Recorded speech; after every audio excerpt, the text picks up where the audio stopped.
Garment শ্রমিকরা 12,500 টাকা বেশি পাচ্ছে। বেশি বাইডেনও এখন নেতানিয়াহুকে ভয় পায়, তার কোনো কর্তৃত্ব নেই। নেতানিয়াহুর ধমকে তিনি পটে যান। শেখ হাসিনা শ্রমিক বান্ধব সরকারের প্রধান। মধ্যপ্রাচ্যের নিয়ন্ত্রণ এখন আর বোধহয় ওয়াশিংটনের হাতে নেই। মধ্যপ্রাচ্যের নিয়ন্ত্রণ এখন মনে হয় ইসরায়েলের প্রধানমন্ত্রী নেতানিয়াহু হলো সবচেয়ে বড় কর্তা। ওয়াশিংটনের কোনো ক্ষমতা নেই।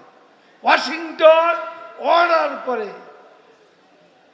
নেতানিয়াহু মানে না। সিজফায়ার করো, গাজা এইড পাঠাও, আমাদের আয়, উইল মেক আওয়ার ডিসিশন। বাইডেনের নির্দেশও নেতানিয়াহু মানে না। তারপরও কংগ্রেসে বিল পাশ হয় ইউক্রেনের পাশাপাশি ইসরায়েলে নতুন নতুন সাহায্যের বিল পাশ হয়। বাইডেনও এখন নেতানিয়াহুকে ভয় পায়, তার কোনো কর্তৃত্ব নেই। নেতানিয়াহুর ধমকে তিনি পটে যান। আমরা তো দেখলাম প্রতিদিনই এ দৃশ্যপট দেখে যাচ্ছি। এই মে দিবসে আমাদের মনে পড়ে আদমজির মতো বৃহত্তম জুট মিল যাদের হাতে বন্ধ হয়েছে, কত শ্রমিককে পথে বসিয়ে দিয়েছে। শ্রমিক হত্যার রক্ত যাদের হাতে, এই দেশ তাদের ক্ষমা করবে না। শেখ হাসিনা শ্রমিক বান্ধব সরকারের প্রধানমন্ত্রী। আজকে কতবার বাড়িয়ে 12,500 টাকা এসেছে আজকে শ্রমিকদের বেতন। গার্মেন্ট শ্রমিকরা 12,500 টাকা বেশি পাচ্ছে। বেশি তো এই মজুরি পাচ্ছে, শ্রমিকের উপর কোনো নির্যাতন। বঙ্গবন্ধু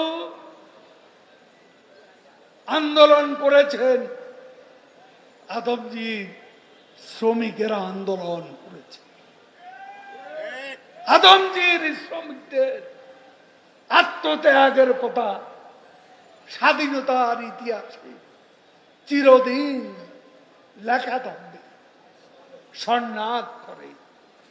মনু মিয়ার রক্ত 6 দফা আন্দোলনকে স্বাধীনতা আন্দোলনে পরিণত করেছে।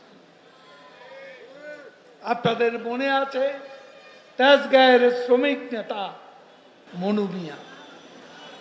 আজকে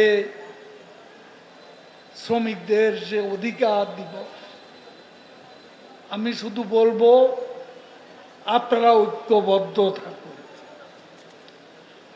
নেত্রী শ্রমিকদের জন্য তিনি যা করেছেন ভবিষ্যতে আরো করবেন। আপনারা শুধু ঐক্যবদ্ধ থাকবেন, নিজেদের মধ্যে ঝগড়া করে শত্রুতা সৃষ্টি করবেন না।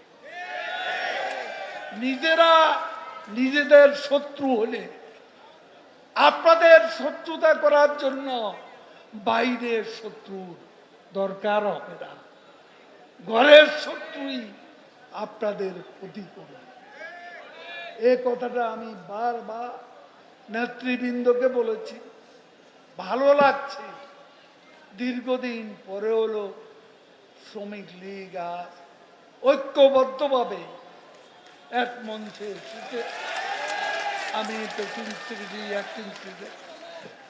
অ্যাক্টিং প্রেসিডেন্ট সবাইকে এবং অন্যান্য নেতৃবৃন্দ আপনাদের ধন্যবাদ।